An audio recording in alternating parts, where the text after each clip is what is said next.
మనము ఒక పాఠ్య భాగాన్ని మనం నేర్చుకుంటూ ఉన్నాం. మనుషుల ఊహలను బట్టి పుట్టిన గ్రంథం కాదు బైబిల్.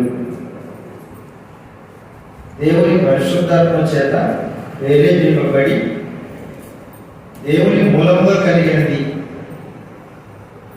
దైవావేశం వలన కలిగిన ప్రతి లేఖనము అని తెలియజేసింది. గ్రంథంలో దేవుని మనస్సు ఉంది. అనాదిలో దేవుడు సంకల్పించిన సంకల్పము వ్రాయబడి ఉంది. మానవుని యొక్క మారు మనసు కొరకు దేవుడు ఎంతగా తప్పించిపోతున్నాడో ఆయన మనసు రాయబడింది గ్రంథంలో. గ్రంథము 40 మంది రచయితల ద్వారా రాయబడింది.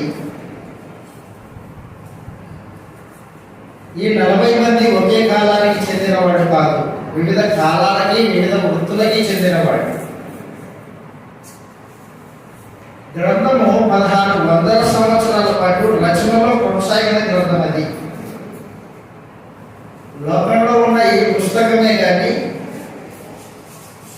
వందల కొద్ది రచనలో ఉండవు. ఉంటే 2 సంవత్సరాలు, ఉంటే 5 సంవత్సరాలు. మనుషుడు తన జీవిత కాలాన్ని, తన ఆత్మకథను రాసుకుంటే అదొక 10 సంవత్సరాలు. అంతే తప్పించి 1600 సంవత్సరాల కాలం పాటు రచనలో కొనసాగిన గ్రంథము ఒకటి బైబిల్. వివిధ నాగరికతలను రుచి చూసింది గ్రంథము. మనం నేర్చుకున్న సంగతులు ఆయా నాగరికతల్ని దాటుకుంటూ వచ్చి అంత మాత్రమే కాదు. 6వ సంగతి, బైబిలు అనేక హింసల్ని ఎదుర్కొంది, అనేక శ్రమల్ని ఎదుర్కొంది, అనేక ఇబ్బందులను ఎదుర్కొని నిలబడిన గ్రంథము బైబిల్. 6వ పాయింట్, అనేక శ్రమలని, అనేక హింసల్ని ఎదుర్కొని తట్టుకొని నేటికి సజీవంగా నిలబడిన గ్రంథము బైబిల్.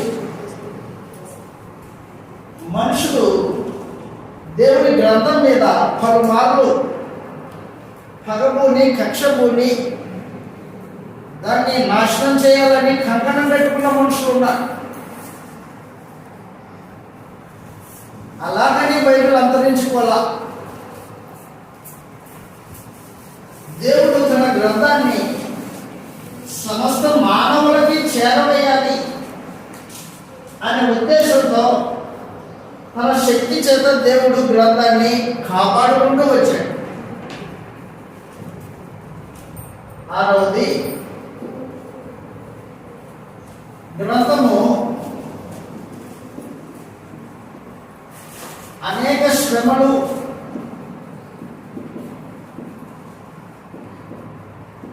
అనేక హింసలు తట్టుకొని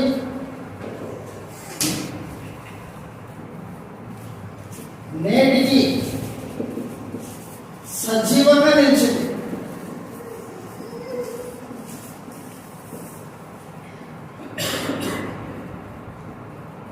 అనేక మంది రాజులు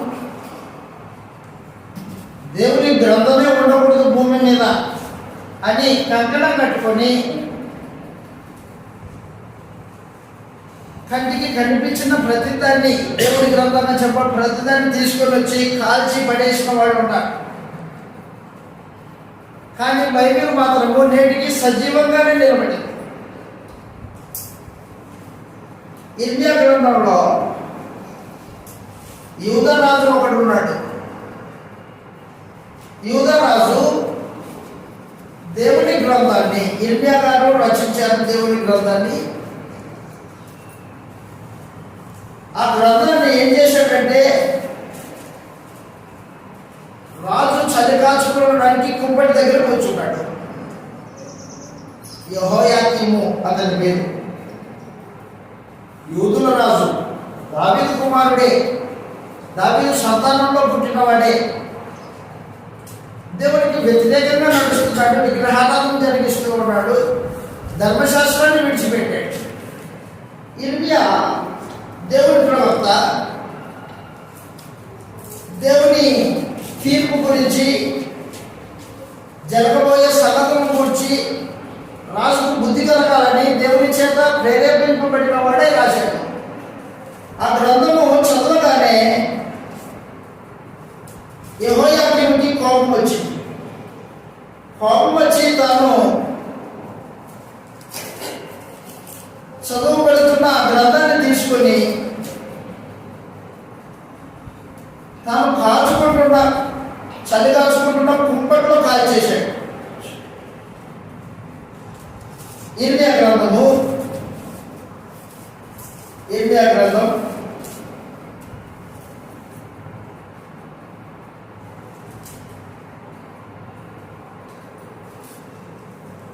యెహోయాకీము యొక్క ఏలుబడి.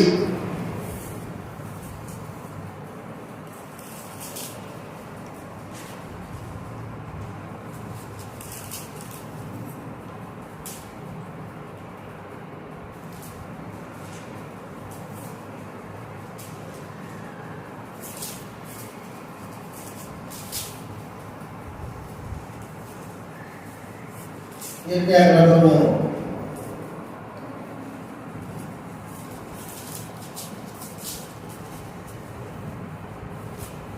23వ అధ్యాయం చూడండి ఒకసారి.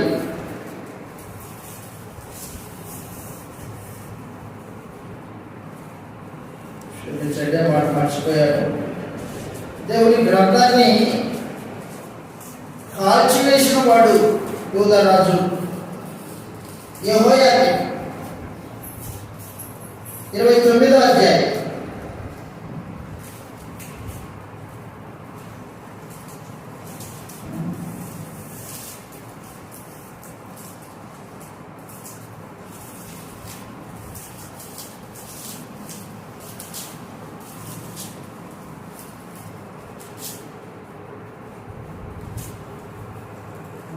క్షమించండి, ఆ మాట మర్చిపోయాను, గుర్తురాట్లేదు.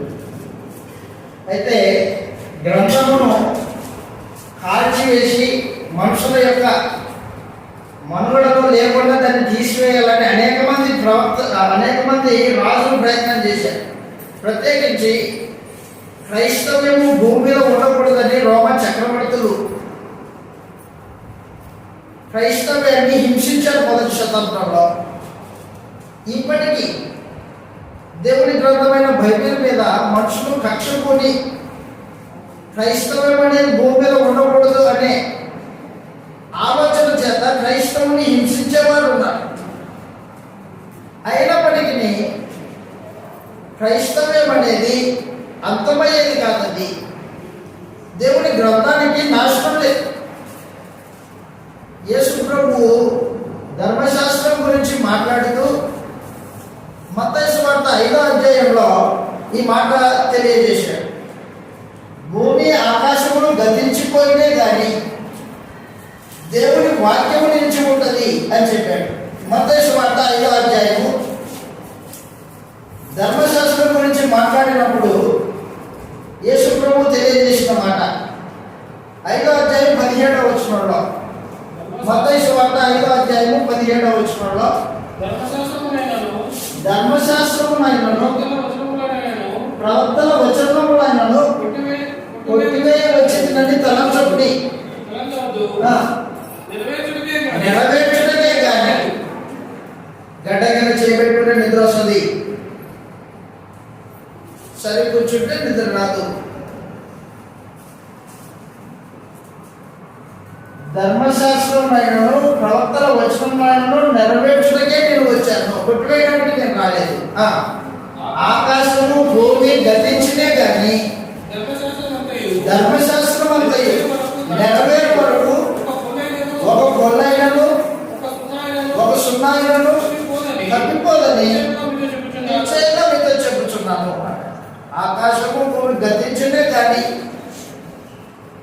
ధర్మశాస్త్రము నెరవేర్చబడేంత వరకు అది గతించిపోదు. యేసు ప్రభు కల్వరి శిలువలో ధర్మశాస్త్రాన్ని అంతా నెరవేర్చి ధర్మశాస్త్రంలో రాయబడిన ఆజ్ఞలను తన శిలువ మరణం ద్వారా తుడిచిపెట్టేశాడు. కొత్త నిబంధన తీసుకొని వచ్చాడు. కొత్త నిబంధన ధర్మశాస్త్రం లాంటిది కాదు. ధర్మశాస్త్రము మోషే ఇశ్రాయేలుకి ఇచ్చేటప్పుడు రాజు పలకల మీద 10 ఆజ్ఞలు రాయబడ్డాయి. ఆ 10 ఆజ్ఞలు సంపూర్ణంగా ధర్మశాస్త్రంలో ఉన్న 600 యొక్క ఆజ్ఞలని యేసు ప్రభువు నెరవేర్చి శిలువలో మేకులతో ధర్మశాస్త్రాన్ని కొట్టి క్రొత్త నిబంధనని ఏర్పాటు చేసి పెట్టాడు. కొలస్సీయులకు రాసిన పత్రిక 2వ అధ్యాయము 13వ వచనంలో ఈ మాట రాయబడింది. క్రొత్త నిబంధన యేసు ప్రభు రక్తం చేత చేయబడింది. అయితే ఆ నిబంధన అనేది మనుషుల యొక్క హృదయంలో రాయబడిన నిబంధన. అది మనుషుల యొక్క హృదయంలో రాయబడింది. 2వ అధ్యాయం 13వ వచనంలో ధర్మశాస్త్రం గురించి మాట్లాడుతూ, మరియు అపరాధముల వలనను శరీరమందు సున్నతి పొందకుండా వలనను మీరు మృతులై ఉండగా దేవుడు వ్రాతపూర్వకమైన ఆజ్ఞల వలన మన మీద రుణముగాను మనకు విరోధముగాను ఉండిన పత్రమును మేకులతో సిలువకు కొట్టి దాని మీద చేవ్రాతను తుడిచివేసి మనకు అడ్డము లేకుండా దాన్ని ఎత్తివేసి మన అపరాధములన్నింటినీ క్షమించి అదనమాట ఆయనతో కూడా మనల్ని జీవింపజేసును. ధర్మశాస్త్రము కల్వరి శిలువలో కొట్టివేయబడింది. యేసు ప్రభు తన రక్తం చేత క్రొత్త నిబంధన ఇచ్చాడు. క్రొత్త నిబంధన హృదయం మీద మనుషుల మీద రాయబడిన నిబంధనది. దేవుని రాజ్యము శాశ్వతమైనది.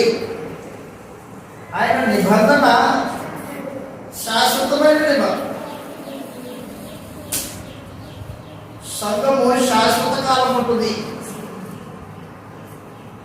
దేవుని గ్రంథము శాశ్వత కాలం ఉంటుంది. దాన్ని నాశనం చేయాలనుకున్న వాళ్ళు నాశనం అయిపోతారు, కానీ కలకపట్లో కలిసిపోతారు. కానీ గ్రంథం నాశనం కాదు. నాశనం లేని గ్రంథం దేవుడిది. అది శాశ్వత గ్రంథం. అది ఆయా హింసలు అనేక శ్రమలు ఎదుర్కొని నేటికి సజీవంగా నిలిచిన గ్రంథం బైబిల్. కాబట్టి నీ చేతిలో ఉన్న గ్రంథము దేవుడిది. అది దేవుని వాక్కుని దగ్గరకు వచ్చింది. దేవుని వాక్యానికి మనుషులు లోబడాలే కానీ తిరస్కరించకూడదు. దేవుని వాక్యము సున్నితమైనది. లోబడిన వాడిని ఆశీర్వదిస్తుంది, తిరుగుబాటు చేసిన వాడిని శిక్షిస్తుంది. దేవుని వాక్యము లోబడిన వాడిని ఆశీర్వదిస్తుంది, నిత్య జీవానికి పాత్రనిగా చేస్తుంది. ఎవడైతే దేవుని వాక్యాన్ని తిరస్కరిస్తారో వారికి శాపానికి గురి చేస్తుంది దేవుని వాక్యం.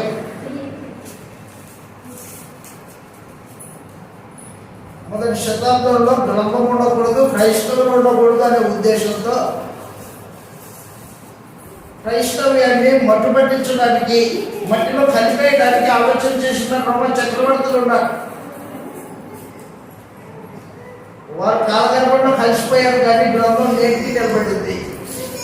పేతురు గారు రాసిన పత్రిక, పౌలు గారు రాసిన పత్రికలు, మొదటి శతాబ్దంలో అపోస్తలుడైన యోహాను గారు రాసిన ప్రకటన గ్రంథం నేటికి నిలుచుంది. విచిత్రం ఏంటంటే ఆ గ్రంథాన్ని నాశనం చేయాలి అనుకున్న వాళ్ళు నాశనం అయిపోయారు, కానీ ఆ గ్రంథము నాశనం కాలేదు. దేనికోసం అంటే అది దేవుడిది. మన చేతిలో ఉన్న గ్రంథము దేవుని గ్రంథము అనే ఆత్మ సంబంధమైన మెలకువ జ్ఞానము నీకు నాకు కలిగి ఉండవలసిన అవసరం ఉంటుంది. నువ్వు అడిగితే ఉచితంగా ఇచ్చేది కాదు అది. మనుషులు ఈ రోజున స్వార్థ పేరిట ఏం చేస్తున్నారంటే కొత్త నిబంధన అనే పుస్తకాన్ని ప్రింట్అవుట్ చేసి బండిల్ తెచ్చి ఉచితంగా ఇంటింటికి పంచుతూ ఉంటాడు. మధ్యవాడికి తెలియదు దాంట్లో ఉన్న గొప్పతనం ఏంటో, దాన్ని తీసుకున్న వారికి తెలియదు. కాగితం ముక్క కాదని శ్రద్ధగా దాని దగ్గర కూర్చొని నువ్వు చదివినప్పుడు, దానికి నువ్వు లోపడినప్పుడు నిన్ను మరొక లోకానికి, దేవునితో పాటు శాశ్వతంగా ఉండే పరలోకానికి తీసుకెళ్లే గ్రంథం బైబిలు. కాబట్టి దయచేసి గుర్తుపెట్టుకో, బైబిల్ దేవుడి గ్రంథం. ఆయా కాలాలు నాగరికతను చూసింది, అనేక శ్రమలు కూడా దాటుకుంటూ వచ్చి అనేక హింసలు పొంది నేటికి సజీవంగా నిలబడింది. అది దాని దగ్గర కూర్చున్న ప్రతి వాడికి వాడి జీవితంలో మార్పును కలుగజేసేది ఉంది ఈ గ్రంథం. శ్రద్ధతో యథార్థంగా దేవుడి గ్రంథాన్ని నేను చదువుతున్నాను అనే భావనతో కూర్చొని దాని దగ్గర కూర్చుంటే నిత్య జీవాన్ని ప్రసాదించే శక్తివంతమైనది దేవుడి వాక్యం. కాబట్టి దయచేసి గుర్తుపెట్టుకో, దీన్ని బట్టి బైబిల్ దేవుడి గ్రంథము. దేవుడి గ్రంథం. 7వ సమాచారం, బైబిల్ దేవుడి గ్రంథం అని చెప్పడానికి 7వ సమాచారం,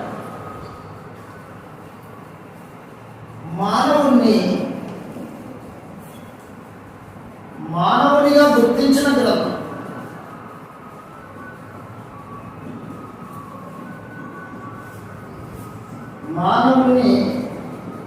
మానవునిగా గుర్తించిన గ్రంథం బైబిల్. ఇందాక చెప్పాను, మనం మాట్లాడుకున్నాం ఇంతసేపు. మనుషుడు కోతి నుండి రాలేదు.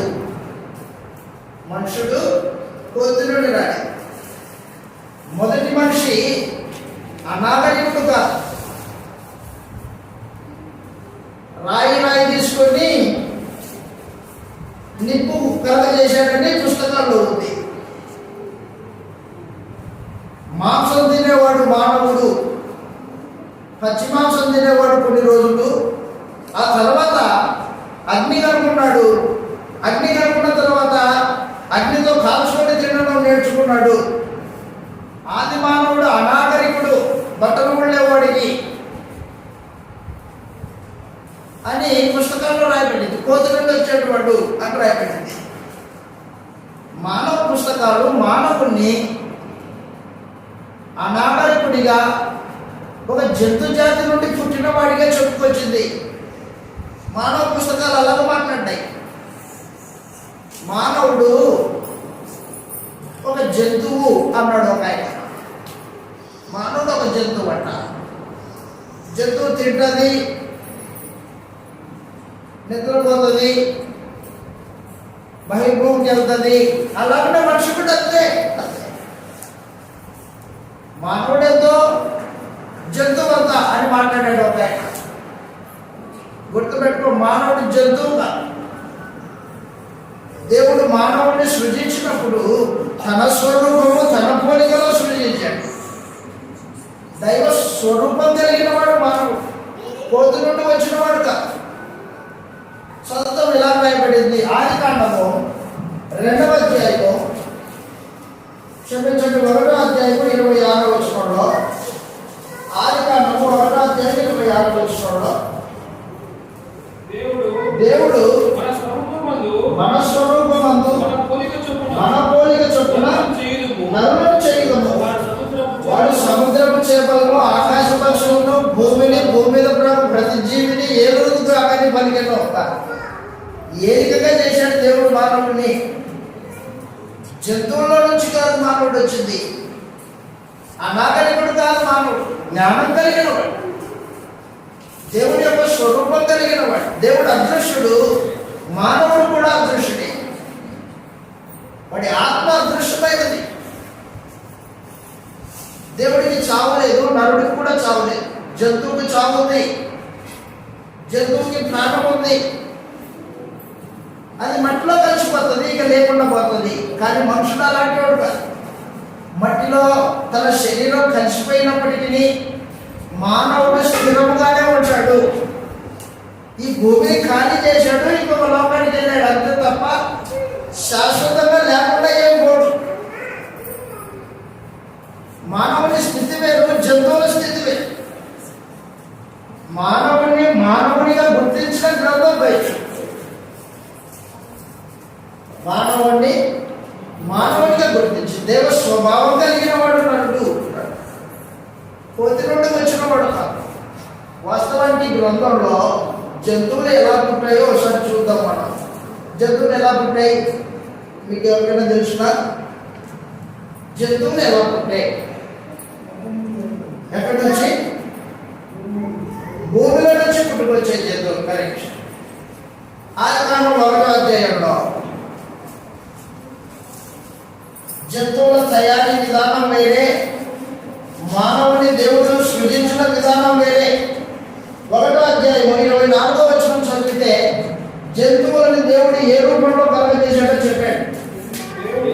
ఆదికాండం 1వ అధ్యాయం 24వ వచనంలో దేవుడు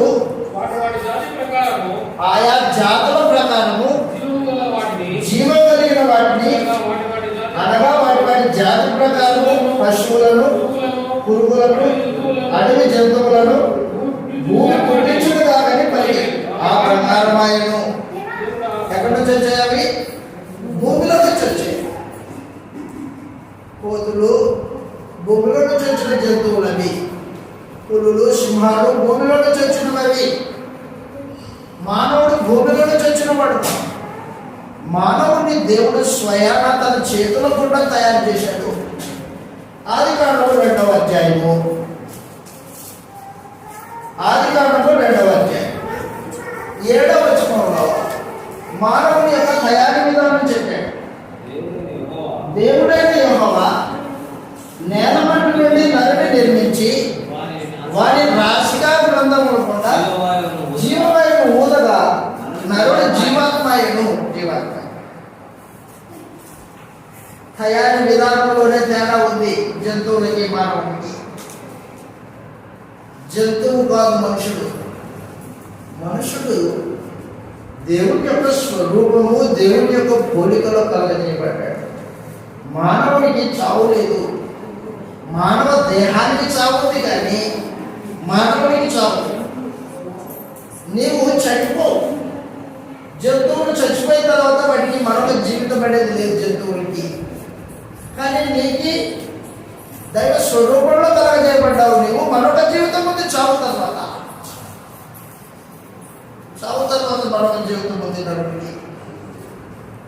దైవ స్వభావంలో కలగచేయబడిన వాడు నరుడు. ఆదికాండం 1వ అధ్యాయం 26వ వచనం మరొకసారి, మన పోలిక చొప్పున మన స్వరూపమందు నరులను చేయుదుము.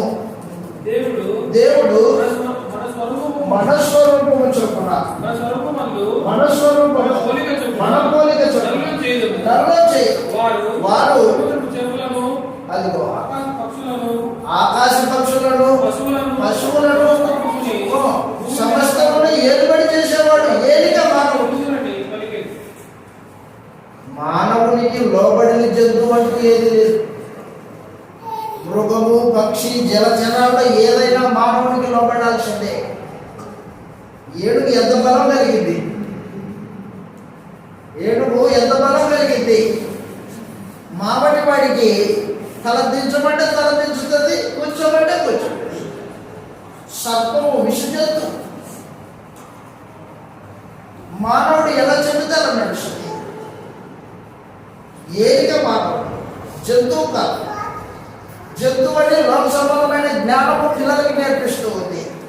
కానీ గ్రంథం ఏం చెప్తుందంటే మానవుడు జంతువు కాదురా బాబు, దైవ స్వరూపం కలిగిన వాడు. ఏలిక చనిపోయిన తర్వాత దేహాన్ని విడిచిపెట్టిన తర్వాత నరుడు శాశ్వత కాలం ఉంటాడు, చావులేనివాడు. యాకోబు గారు రాసిన పత్రికలో మానవుడు సమస్త జీవరాశుల్ని లోపర్చుకోగలిగిన శక్తివంతుడు అని తెలియజేశాడు. అయితే నాలుగను స్వాధీనం చేసుకోలేడంట నరుడు అని చెప్పాడు. అక్కడ 3వ అధ్యాయంలో యాకోబు గారు రాసిన పత్రిక 3వ అధ్యాయం, యాకోబు గారు రాసిన పత్రిక 3వ అధ్యాయము 2వ వచనంలో అనేక విషయములలో మనం అందరూ తప్పిపోవచ్చున్నాము, ఎవడైనను మాటలను తప్పని ఎడల అటివాడు లోపం లేనివాడై తన సర్వ శరీరంలో స్వాధీనపరుచుకున్న శక్తి గలవాడను. బాగా గుర్తుపెట్టుకోండి, 3వ వచనంలో గుర్రములు మనకు లోపడుటకై నోటికి కళ్ళెం పెట్టి వాడి శరీరం అంతా తిరుగుతాము కదా, ఓడలను కూడా చూడండి, అవి ఎంతో గొప్పమైనప్పటికీ ఓడలు సముద్రంలో నడుస్తూ ఉన్నప్పుడు ఒక చిన్న చుక్కని చేత తిప్పబడతారు. 7వ వచనంలో మృగము, పక్షి, సర్ప జలచరములలో ప్రతి జాతి నరజాతి చేత సాధు కాజాలను సాధు ఆయను ఏరిక మానవు జంతువు కాదు. మానవ ఫిలాసఫర్స్ ఏం చెప్పారంటే జంతువు నుంచి ఏమర్చి వచ్చాడు అన్నాడు. జంతువు నుంచి రాదు, దైవ స్వరూపంలో కలగజేయబడిన వాడు మానవుడు. మొదటి మనిషి అయిన ఆదాము అనాగరికుడు కాదు, నాగరికత కలిగిన వాడు ఆదాము, మాంసం తిన్నవాడు కాదు ఆదాము. దేవుడు ఆదాముని కలగచేసిన తర్వాత ఆదాముకి మాంసమును ఆహారంగా ఇవ్వలేదు, శాకాహారిగా తయారు చేశాడు మానవుని. ఆదాము 930 సంవత్సరాలు బ్రతికాడు. ఈ 930 సంవత్సరాల పాటు మాంసము ఏ రోజు ముట్టినవాడు కాదు, మాంసాహారము ఎరుగని వాడు ఆదాము. కానీ లోకంలో ఉన్న చదువులు ఏం జరుగుతున్నాయి? పచ్చి మాంసం తిన్నాడు, ఆ తర్వాత అగ్ని కడుక్కొని కాల్చుకొని వేడి మాంసం తింటున్నాడు, ఉడకబెట్టుకొని తింటున్నాడు అంటుంది సైన్స్. అబద్ధపు సైన్స్. మానవుడు శాకాహారి. దేవుడు కలగజేసినప్పుడే మానవునికి ఆహారంగా కూర మొక్కలను ఇచ్చాడు, కానీ మాంసాన్ని ఇవ్వలేదు. ఆదికాండము 1వ అధ్యాయము, ఆదికాండము 1వ అధ్యాయం. ఆది మానవుడు మాంసం తిన్నవాడు కాదు, కూర మొక్కలు తిన్నవాడు. 30వ వచనంలో 29 నుంచి చదువుతాం. దేవుడు ఆదికాండం 1వ అధ్యాయం 29వ వచనంలో దేవుడు ఇదిగో భూమి మీద ఉన్న విత్తనములిచ్చు ప్రతి చెట్టును విత్తనముచ్చు వృక్ష ఫలములు గల ప్రతి వృక్షమును మీకు ఇచ్చుచున్న వృక్షాన్ని ఇచ్చాడంట. ప్రతి వృక్షమును మీకు ఇచ్చుచున్నారు, మీకు ఆహారం అవుతుంది. భూమి మీద నుండి జంతువులన్నింటినీ ఆకాశ పక్షుల అన్నిటికీ భూమి మీద బ్రతుకు సమస్త జీవులను పచ్చని చెట్లన్నీ ఆహారములను పలికెను. పులి ఉంది. పులి మొదట్లో మాంసం తినేది కాదు, అది కూర మొక్కలు తినేది. సింహము మొదట్లో కూర మొక్కలు తినేది. మాంసాహారము ఏ జంతువుకి లేదు. దేవుడు సృజించినప్పుడు ప్రతి జంతువుకి ఆహారంగా, ఆకాశంలో ఎగిరే పక్షులకైనా భూమి మీద సంచరించే జంతువులకైనా వాటిని ఏలుబడి చేసే మానవునికైనా దేవుడు ఇచ్చింది కూర మొక్కలను ఇచ్చాడు. పండ్లను ఇచ్చాడు. మాంసం మీద ఆ రోజున భయం అనేది జింక పులి పక్కనే నడిచేది, భయం లేదు. ఎందుకు? పక్కన పడి కొనుక్కొని తినేది కాదు పులి.